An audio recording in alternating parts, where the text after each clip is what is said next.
paz do Senhor para todos os pastores queridos que estão aqui conosco nesta live abençoada, pastores que amam pastores, né? Pastores amando pastores.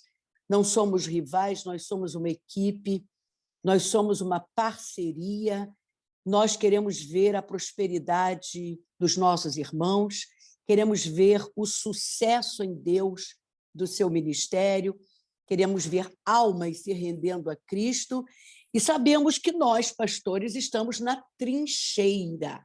Se tem uma pessoa que não pode abandonar a embarcação, somos nós, os pastores, aqueles que foram chamados por Deus com esta incumbência maravilhosa, honrosa, que é ganhar almas para Cristo e cuidar do rebanho. Eu queria falar um pouquinho, é claro, nós estamos vivendo aí num cenário político, social, religioso, profético, da mesma maneira que Israel estava vivendo nos dias de Elias. Não era diferente do cenário que estamos inseridos hoje. E a passagem que eu queria trazer para vocês está em 1 Reis, capítulo 19, do 13 ao 18. Eu não vou ler agora, mas eu vou falando sobre esses versículos à medida que eu for discorrendo aqui o tema que eu trouxe para vocês. Deus motiva Elias a se mover no caos.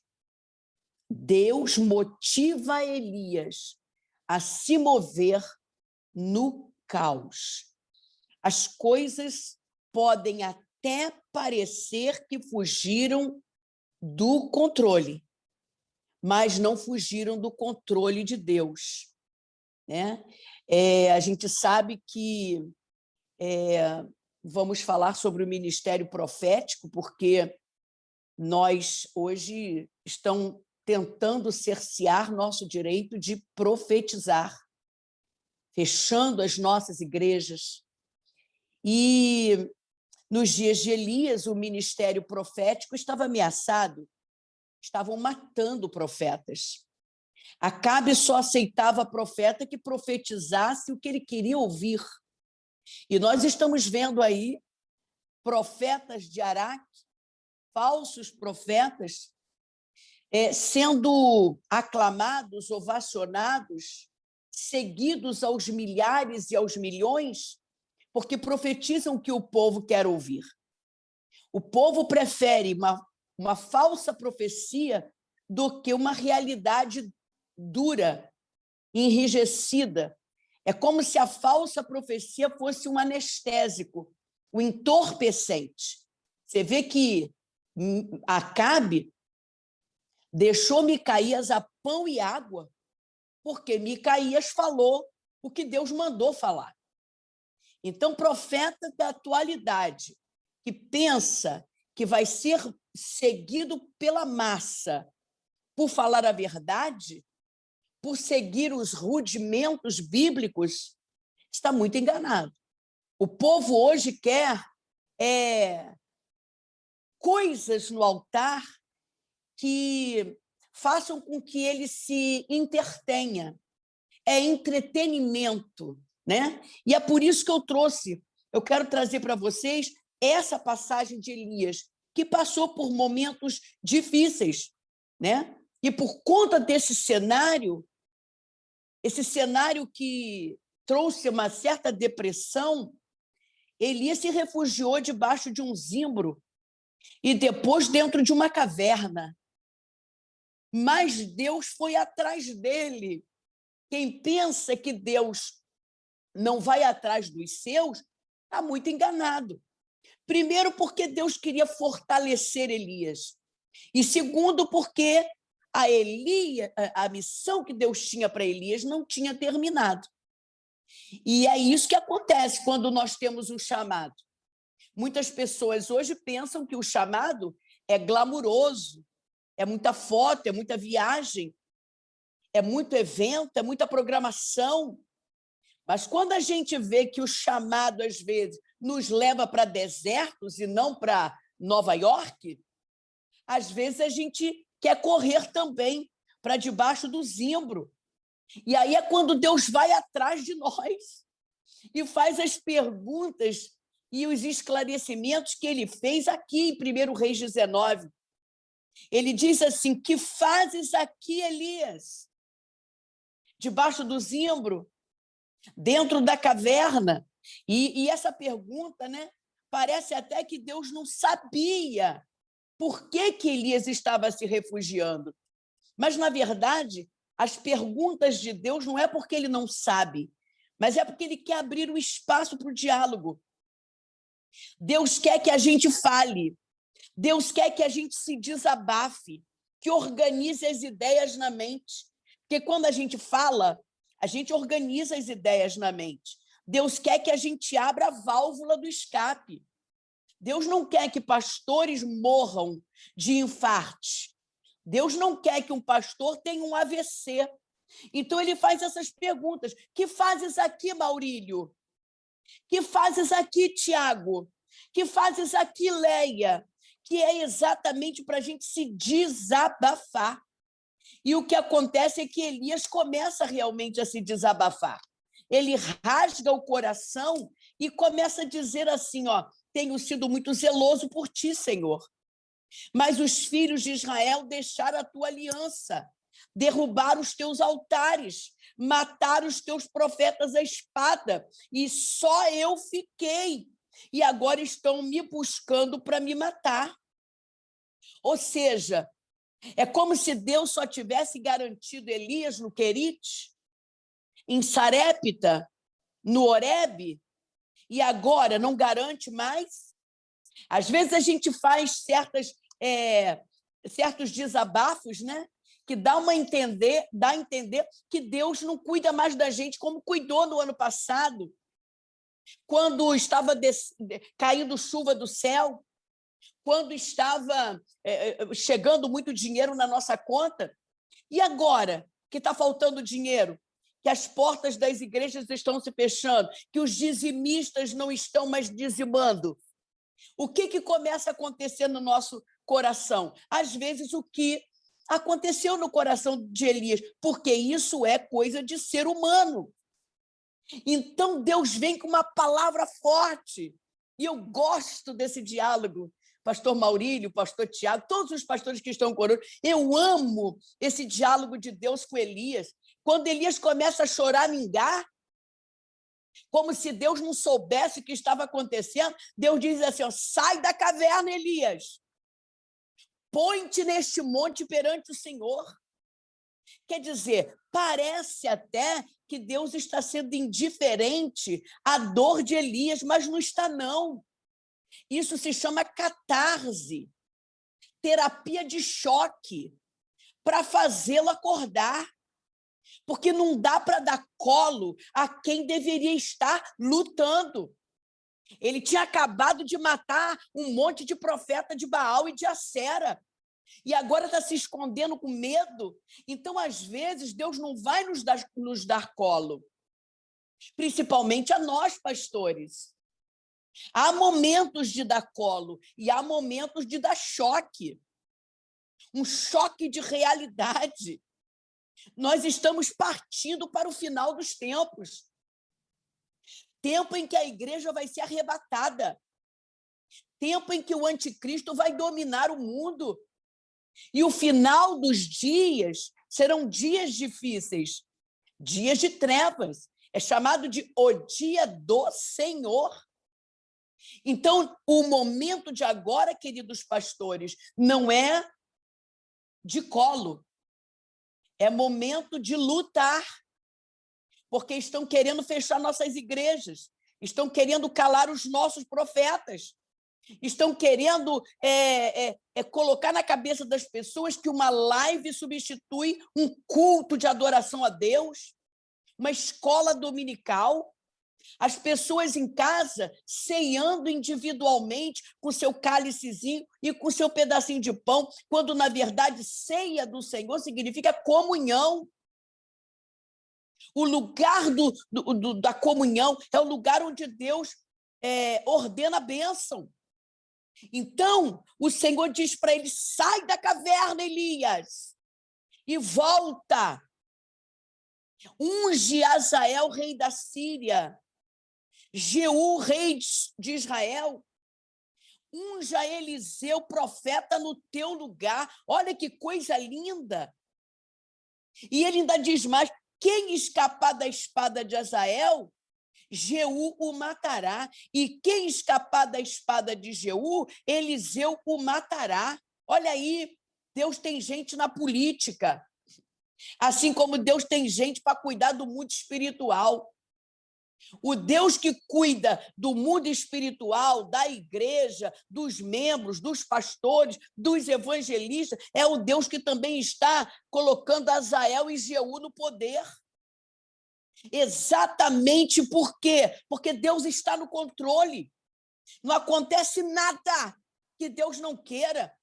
E tem mais, ele diz assim, também deixei em Israel 7.000, todos os joelhos que não se dobraram a Baal, nem seus lábios o beijaram. Ou seja, o mundo espiritual tem gente que não se dobrou, tem gente que não beijou Baal, tem profeta que ainda está escondido. Tem gente que pensa que todos os profetas de Deus estão na janela. Tem profeta de Deus escondido para aparecer nas horas certas. Então, olha, 4 verbos de ação só nessa fala. Sai, põe-te, volta e unge. Verbos imperativos, ordens de comando. Afinal, um chamado é um chamado. Nós não abrimos mão do chamado quando as coisas não vão bem. Deus está dizendo assim, ó, ainda tem Azael, tem Jeú e tem Eliseu, gente de sangue frio. Porque Elias tinha um temperamento melancólico. Ele só matava profeta de Baal quando ele estava na unção de Deus. Mas quando ele não estava a serviço de Deus, ele entrava para a caverna. E isso acontece com alguns de nós. Nós somos muito fortes quando estamos no púlpito pregando. Mas quando a gente precisa pagar o aluguel da igreja e não tem dinheiro, o que a gente faz? A gente vai para debaixo do edredom, porque a gente tinha membros e depois dessa pandemia, ou durante a pandemia, a gente ficou com 500 ou 100, a gente vai para debaixo do zimbro. Aí Deus está dizendo assim, saia da caverna, Elias, saia da caverna, porque Azael, Jeú e Eliseu tinham sangue mais frio. Eliseu não era com tendências depressivas como Elias era, fora os 7.000 que não se dobraram. Então, nos planos de Deus, pastores queridos, tem dias de paz e tem dias de guerra. A gente precisa de equilíbrio emocional e total dependência de Deus para poder enfrentar os dias maus, como disse o apóstolo Paulo. Então, para a gente relembrar o que estava acontecendo em Israel, Acabe só fazia o que era mal aos olhos do Senhor. E como se não bastasse, ele ainda se casou com Jezabel, que dominou a religião em Israel com a sua idolatria e feitiçaria. Os órfãos e as viúvas estavam abandonados, e os políticos estavam fazendo de Israel casa de mãe Joana, e as Joanas que me perdoem, porque o caos em Israel era geral e total. Gente, nós estamos passando dias muito difíceis. Eu sei, eu também sou pastora auxiliar da Igreja Batista Nova Jerusalém, na Ilha do Governador. Nós temos passado os dias difíceis, mas são nesses momentos que a gente está experimentando o colo de Deus, as catarses de Deus. Há momentos que eu digo, Deus chega, não dá mais, aí Deus diz, levanta, Leia! Ele faz assim comigo. Um cara que parecia meio louco, o tisbita Elias, dos moradores de Gileade. E ele se apresenta a Acabe dizendo o seguinte: vive o Senhor, em cuja presença estou. Meu Deus! Que nesses anos nem orvalho nem chuva haverá, senão segundo a minha palavra. Eita, gente, o que é isso? Isso é que é autoridade. Não vai voltar a chover, a menos que eu mande chover. Olha, quem estava falando era o próprio Deus pela boca daquele homem. Quem olha para Elias assim, fala assim, isso aí é fogo puro. Não é verdade? Porque a gente tende a achar que ele que está no altar pregando é assim o tempo inteiro. Mas nós temos os nossos momentinhos, né? O momentinho que a gente sente os baques da vida, como nós estamos sentindo aí com esse vírus maldito, tanta gente morrendo ao nosso redor. E assim aconteceu. Por 3 anos e meio não caiu uma gota d'água do céu. Acabe vai para Israel procurando Elias, mas não encontrou. Por quê? Porque o Senhor o protegeu. E agora, Elias, por que você está se escondendo? O mesmo Deus que te protegeu no Querite é o Deus que continua te protegendo das ameaças de Jezabel. E no tempo determinado, no Carmelo, Elias fez fogo cair do céu. E, em seguida, fez água cair do céu, além de matar os profetas de Baal e de Acera. Eu estou só relembrando, porque eu estou falando para pastores, para homens e mulheres que conhecem a palavra de Deus, mas, às vezes, é preciso ouvir alguém de fora. Quando Jezabel ficou sabendo o que Elias havia feito, mandou mensageiros lhe dizerem o seguinte: assim me façam os deuses e outro tanto, se de certo amanhã a estas horas não puser a tua vida como a um deles. Para escapar com vida, Elias foi para o deserto, assentou-se debaixo de um zimbro e disse: olha aí, pastores, já basta, Senhor. Toma a minha vida, pois não sou melhor do que meus pais. Aí diz aqui o capítulo 19 que ele deita e dorme. Aí eu queria parar um pouquinho aqui nessa passagem, né? Ele pede para morrer, deita e dorme. Na verdade, Elias não estava com medo de morrer, muito menos com medo de Jezabel. Ele estava cansado. Era como se ele se desabafasse, dizendo assim: eu não sou daqueles que retrocedem, meu Deus. Eu não sou daqueles que lançam a mão no arado e olham para trás. Mas, Senhor, olha o estado do teu povo. Trocaram o Deus de Israel por Baal de Jezabel.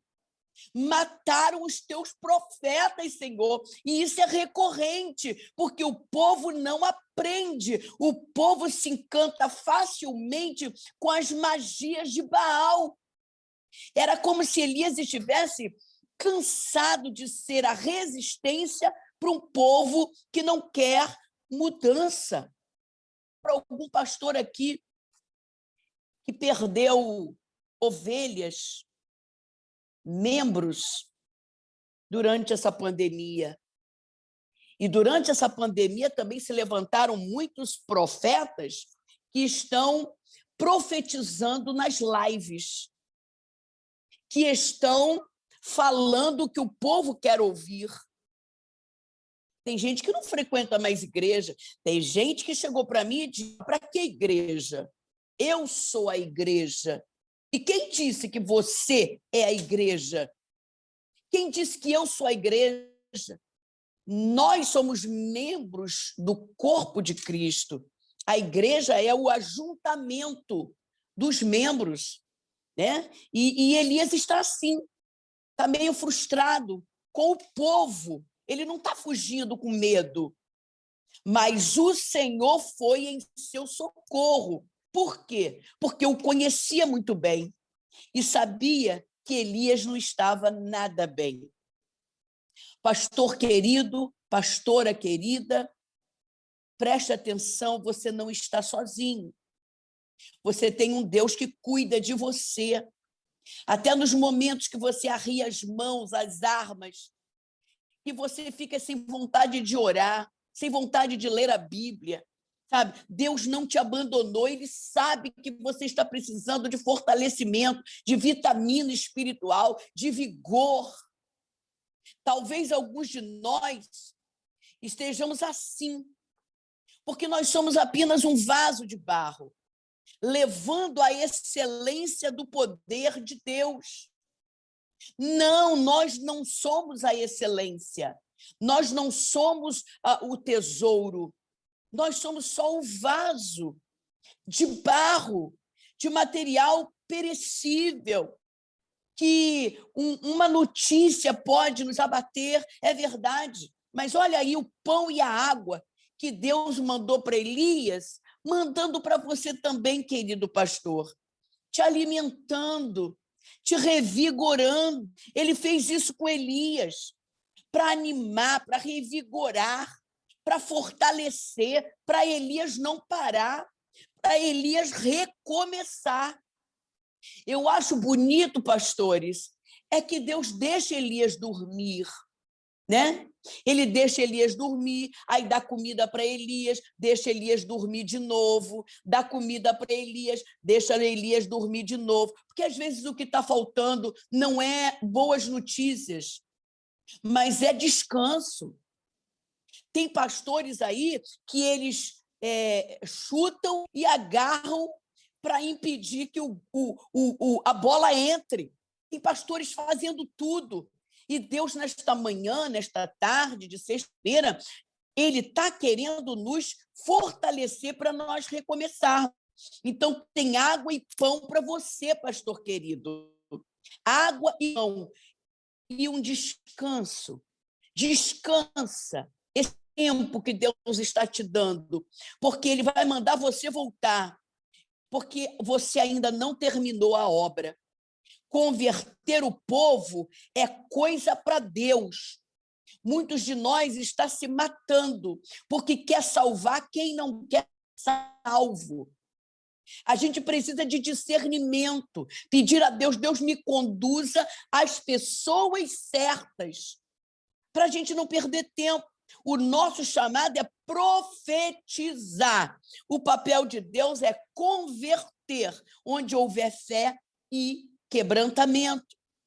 Então, esse cenário caótico tem o objetivo de nos desconcertar, descontrolar, né? Quem esperava um vírus desse? Ninguém. Ninguém esperava, pegou todo mundo de surpresa, pegou até as grandes nações, as grandes potências, pegou desprevenido, porque vem mesmo para nos descontrolar, desconcertar. Mas o que nós vimos aqui nesses versículos, do 13 ao 18, é Deus encorajando Elias. Levanta, volta, faz, receba. É assim que nosso Deus faz, porque Deus se move através de nós. Nós sabemos que Deus é espírito, e ele se move como? Ele fala como? Através de nós. Então, ele também está querendo se mover através de nós. Profeta, pastor, líder espiritual, nós somos como piloto de avião. Estamos no caos, estamos vendo o caos, estamos inseridos no caos, mas sempre animando, motivando, acalmando os passageiros. Eu fico olhando, às vezes, quando dá umas certas turbulências no avião, e todo mundo fica com aquela carinha assim, ó, vai cair, o avião vai cair. Aí vem o comissário, com aquela paciência, e diz assim, calma, é só uma turbulência, vai passar. Ó, que delícia! É o que a gente tem que fazer. É entrar mesmo no zap dos irmãos e levar uma palavra de encorajamento, animando, motivando, acalmando os nossos passageiros. E mais, ainda que a gente tenha oportunidade de deixar a aeronave, a gente não pode. A gente fez juras quanto ao código de ética. A gente fez juras quanto ao nosso chamado. Eis-me aqui, envia-me a mim. Eita glória! E Deus está contando conosco. O comandante de uma aeronave, ele não pode perder a postura e nem o equilíbrio diante dos passageiros. Quanto mais nós. Sempre um sorriso. Lugar de chorar é no quarto, de porta fechada. Ali a gente desabafa, chora, se lamuria, faz o que tem que fazer. Mas quando sai dali, lava o rosto, passa um blush, né? Os homens enxugam as lágrimas e bota aquele sorriso lindo, mostra os dentes. Porque quando uma ovelha vê o pastor alegre, ela se alegra também. As ovelhas são um reflexo do seu pastor. Deus não nos chamou para nos abandonar no meio da tempestade. Lembra da passagem de Naum? Quando ele diz assim, o Senhor faz caminho no meio da tormenta?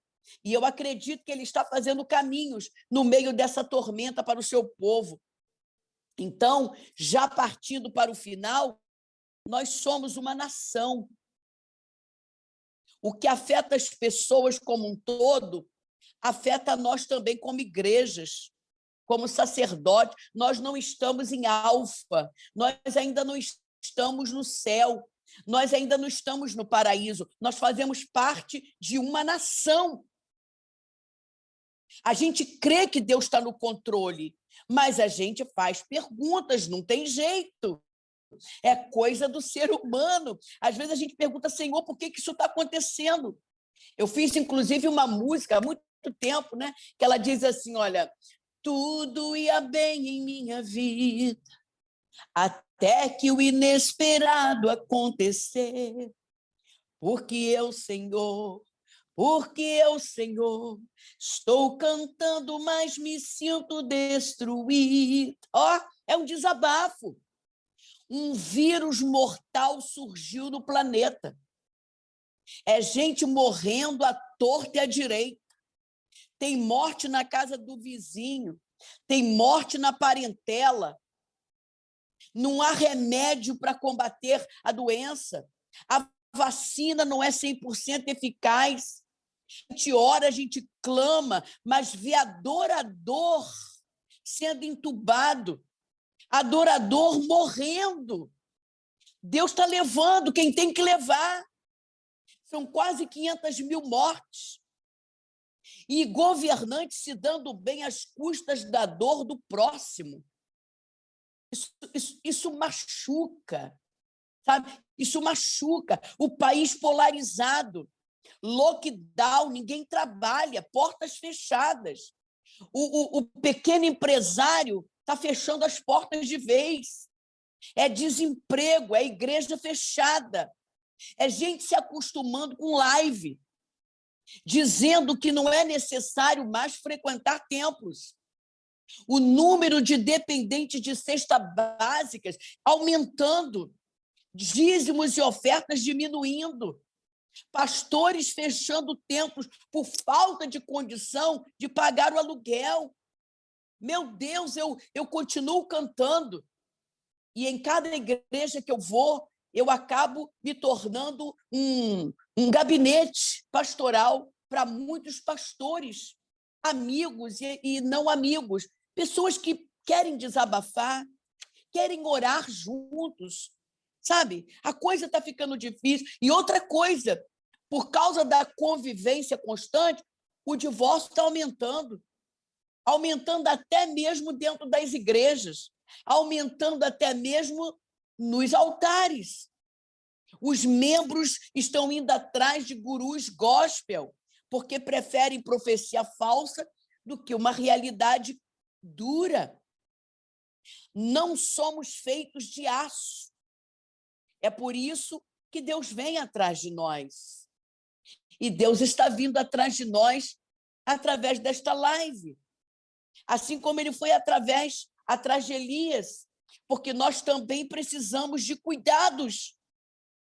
Ao mesmo tempo que ele nos dá um choque, ele nos coloca no colo, né? e nos dá uma palavra, vai em frente, levanta, eu ainda tenho uma obra na sua vida. Nós não podemos entrar numa depressão mortal, como foi o caso de Elias. E vou te falar mais, hein? O baque na vida de Elias foi tão grande que ele nem chegou a fazer tudo o que Deus mandou ele fazer. Ele foi arrebatado num redemoinho, numa carruagem de fogo. Ele disse, tira a minha vida, porque eu não sou melhor do que ninguém. Não demorou muito, Deus o arrebatou, porque talvez Elias não ia conseguir mesmo continuar no meio daquela geração perversa, com aquele coração doído, né, que ele tinha. Então, gente, os políticos não vão salvar o nosso Brasil. O que a gente está vendo aí são CPIs e CPIs e CPIs, e tudo para engordar o seu próprio ventre. Eles não estão interessados em quem morreu, eles estão interessados no número estatístico para poder fazer política. Então, não vale a pena a gente ficar aqui esperando resposta de políticos, porque eles estão interessados no seu próprio ventre. É a igreja do Senhor que precisa continuar acolhendo. Acolhendo, e vou dizer mais, acolhendo a prostituta, o homossexual, o mendigo, o abandonado, o invisível. Mais do que nunca, a gente precisa ir atrás dessa gente que precisa de salvação. Para isso, nós precisamos estar bem, saudáveis, vitaminados, conscientes, vivazes, ungidos. E isso só é possível com uma mente dominada pelo Espírito de Deus. A palavra de Deus diz em Filipenses 4:7, e a paz de Deus, que excede todo entendimento, guardará o vosso coração e a vossa mente em Cristo Jesus. Oh, glória a Deus! Depois que comeu do pão e da água, Elias caminhou mais 40 dias. E com o vigor daquela comida, meu Deus, que coisa maravilhosa. É isso que eu peço a Deus todos os dias. Senhor, me alimente da tua palavra. Me alimente da tua palavra, porque eu preciso caminhar e eu preciso que o Senhor se mova através da minha vida. Que essa palavra nos anime, nos levante, nos encoraje, nos estimule, porque Deus está conosco neste tempo difícil. Eu quero orar por todos os pastores que estão nos ouvindo agora. Pai querido, tua palavra é mais doce do que o mel, é o nosso alimento, é o que nos mantém de pé. Por isso ela foi pregada agora, pregada para homens que conhecem a tua palavra de capa a capa. Mas o Senhor usa profetas pequenos para falar com gente grande, com gente de pouco conhecimento, para falar com gente de muito conhecimento. Que a tua palavra se mova através da minha voz e crie sentimentos diferentes, novos, animadores no coração dos nossos pastores. Estamos unidos, somos uma equipe. Estamos de mãos dadas, somos o cordão de 3 dobras. O Espírito Santo é a dobra principal. E nós queremos, Senhor, continuar falando, cantando, pregando, profetizando a tua palavra, crendo que tanto nos dias bons quanto nos dias maus, tu continuas no controle. Eu oro assim, agradecendo por cada pastor, em nome de Jesus. Amém, Senhor.